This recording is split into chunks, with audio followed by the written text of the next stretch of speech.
Hi guys, welcome to my channel The Magical Art with Ananya. So today we are going to learn how to draw a cactus. Wow, are you excited? So let's quickly start. So first we'll draw the pot where our cactus has grown.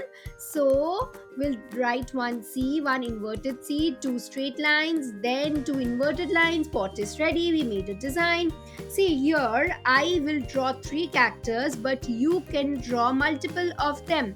And do you know that mostly we find cactus in the desert area? The body of the cactus is very thick. It stores water so that it can survive for a long time. Because in desert area, to get water, there is a scarcity of water, right?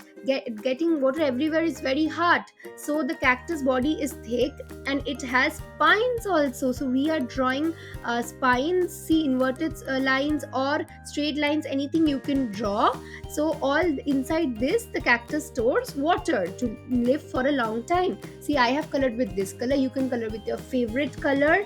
And do like, share and subscribe the Magical Art with Ananya for more such content.